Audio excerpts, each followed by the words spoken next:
Yo, what up, Bo Vice Boxing? Just wanted to do a quick video. This morning I watched the Trill Boxing Talk Show. I try to watch every morning, and if I'm not able to listen to it live, I pretty much catch up at some point throughout the day. It was another great show. Salute to Black Fight Fan TV, man, for the encouragement. He was mentioning that I should make more videos, so a lot of the people in the LDBC they hit topics and they do it really well.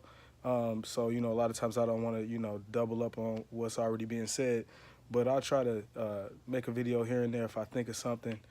So just like I said, salute to him. That's just real cool to hear when somebody that you respect like that, kind of gives you a little bit of a push.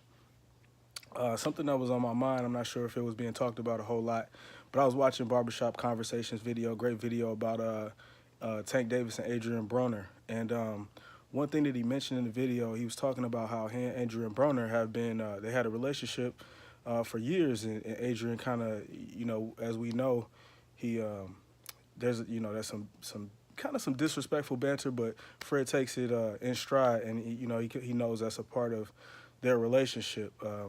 And one thing that I think Adrien Broner is really missing is that Fred is a good outlet where Adrien Broner could kind of, if he was smart, he could utilize Fred's platform and Fred and his stance to his advantage, almost like what Floyd did with Fight Hype. But Adrien Broner is he's so goofy with it, and Tank is kind of falling into that too, where instead of doing that, they kind of clown on Fred and like clown with Fred, and that's cool. That's all fun and games.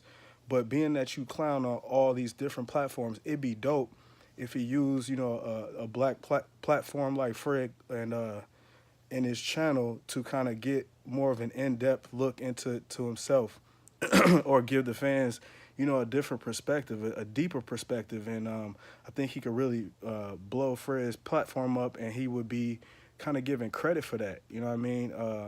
I think there's a good opportunity there for any boxer to look at what Fred is doing and kind of like use that as your way to give more in-depth instead of it just being a clown show. Adrien Broner could clown around with all the other journalists and whatnot, but actually kind of sit down with Fred and give, a little bit of perspective to explain if there's a method to his madness. And if he blew it up, he would actually, like I said, he would be given a lot of credit for that, and that would be his version of Fight Hype. And if you feel like Fight Hype is biased, then you could actually utilize Fred in that way, and then keep it still to where it's neutral or whatnot. But like I said, he would get the exclusives. He would get you the other side to you that people don't think is a clown, where you're just talking about how you approach business. And it would be really cool to see, almost like Fred would have a special access to him. And I think that it'd be great for both sides. So he should, I hope he thinks to do that. So I just wanted to speak on that real quick.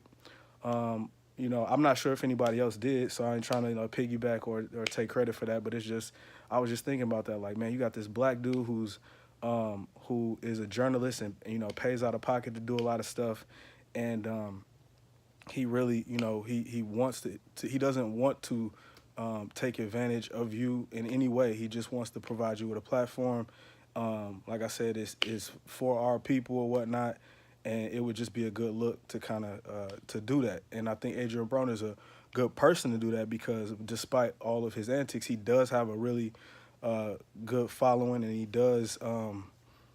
has a knack for the drama. Like, he can get attention, he can get eyes on people, on himself. So I just think that would be dope. You can clown around all over the place, but when you get with Fred, it would just be better for you and him to be able to kind of like tone that down, and just almost like when Tank had that interview, I don't know what fight that was, but Tank did an interview a few months ago where it was just a totally different perspective of, he was mature, he was really well spoken, he talked about TMT and the situation. He just really, I think he got a lot of good momentum and feedback from just the way he presented himself, and I think they should use Fred's platform to do that. And then on top of that, being that Fred is down with the LDBC, a lot of people will be able to support that as well. So anyway, wanted to speak on that. The other thing, I was a little, I'm looking or listening to all the information about all the network deals and all the things that's about to happen, who's ducking who wants this fight or that fight, and I hope we don't start getting like terrible fights, but I could see a scenario, of course, where they start thinking business and just kind of making it that way, and that's going to be really discouraging. I think obviously people try to in boxing they try to protect records and stuff like that, but I think one thing that would be cool to see with all these network deals and all that stuff is the type of exposure for different boxers, whether they're at the top of the food chain or not. The way boxing can kind of take advantage of their new platforms is to give us more of the backstories of people, instead of it just being like the day of the fight we learn about what this guy went through on his come up. They should have more regular shows because that gives the fans an attachment to that person's story. And when you do that, it won't matter as much if a guy loses. And it doesn't matter that much if a guy loses in the same way that it does now, then guys won't be ducking because they won't be thinking that it's just business. They'll be really challenging themselves to compete. So I think it'd be a good idea to see whether it's a fight coming up or not on Showtime. It'd be cool to see a little documentary about. Obviously, Earl got the momentum, but I'm just saying, just seeing a documentary come on or almost like a reality show, or like what's going on with this guy. Like we need to get to know people so that we root for them, and then we're kind of drawn into their lifestyle and what they're about, because that'll help us if a guy comes up short, not to just dismiss him. And because that's every boxer's fear, is just to start being dismissed. So I hope that's in the works. Having guys on different talk shows and whatnot, doing little profiles on them here and there, just sneaking it into a show. All right, so yeah, video got cut off, caught a phone call, so hopefully I can pick up where I left off. But I think I was just talking about we need more of a connection to these fighters, so that it's just not based on, oh, this guy's undefeated. We need to know more about their journey, and we need to know about why we should care about them, outside of the ring. So I hope that that's what's in the works, because then we won't necessarily have to have bullshit fights and trying to keep all these guys unbeaten. So that's my thoughts on that. The other thing I was thinking about that I watched that Keith Thurman interview. This is kind of going back a little bit. And one of the things that pissed me off about that Keith Thurman interview, I think he said he made a point about not being stripped for the WBC, and he gave it up for them to compete for it. But what annoyed me about that is the interviewer didn't follow up to ask him about why he didn't do the same thing for the WBA. And if I'm wrong, then hopefully somebody will enlighten me about if there's a difference there. But I think that I know the interviewer was saying he was a fan of Keith, but like when stuff like that happens in interviews, it's frustrating when somebody, because then he could kind of talk from a perspective that he doesn't deserve to. But you're saying you didn't get stripped by the WBC, you gave up the belt, but then you kept the WBA, and I would love to have heard the reasoning as to why he felt like he should keep it, even if it's a matter of, oh man, I just wanted to keep the belt to make sure I can stay relevant, or they didn't force it on, whatever the reason is. I just feel like those questions should be asked so that it kind of highlight the contradiction in what this guy's saying, so it's not out here being misrepresented.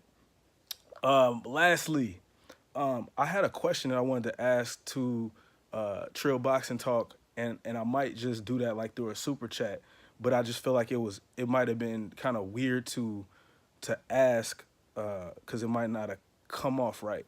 So my question would be to the fellas, if I want to know if there's anything, because we know boxing is corrupt, and we know that we can see where how the politics work and the networks and the what do you call it, promoters and all that stuff. Is there anything that can realistically happen that will make guys like 78 or Black Fight Fan, like the main players, or just the super knowledgeable, heart is all in it boxing fan? Is there anything you could see realistically that could happen that would make you say fuck boxing and just say nope, I'm not doing it? Or is it just like, man, it just is what it is? 78 did a really good job of kind of basically saying you know the bitch is a hoe, but you know you just ride with her. But I just wanted to know, is there anything that could make you just be like, nah, I'm done with this shit?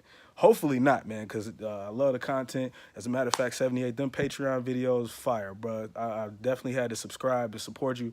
I've been following 78 for, man, till as long as I had a YouTube, so, or as long as I ever came across this page, like you can kind of hear certain people and just know, like this dude is solid. So, yeah, Patreon, I recommend people getting on board if you can afford it. I know that, you know, for some people it's only $10. For some people, that could be tight, man, because when you add up all of the different monthly bills, you know, sometimes like, damn, you gotta cut something. You got premium YouTube and Apple Music and all that stuff, and you like, but for me, it's like, man, I just want to support the homie, man, and I already know that the video is gonna be lit.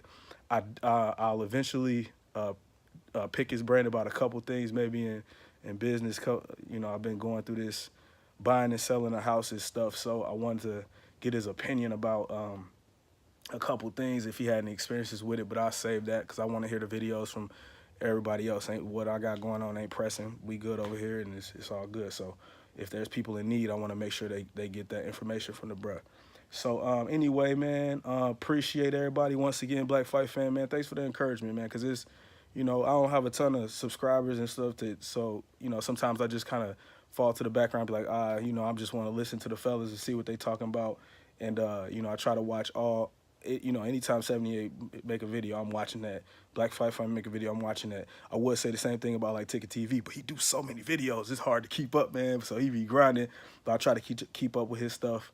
All the fellas, man. Whether you got a million subscribers or you got 10, man. If I seen your stuff and it's solid, man, I try to like a video. I try to comment a little bit more and be present just to say that, you know, it's appreciated, and I love the love that's in the LDBC, man. That's one of the coolest things to see. There's not a lot of separation. Guys can disagree and still come back and be cool, and that was one of the early things that I saw that was going to be the difference between guys just starting a group and guys, you know, keeping something alive.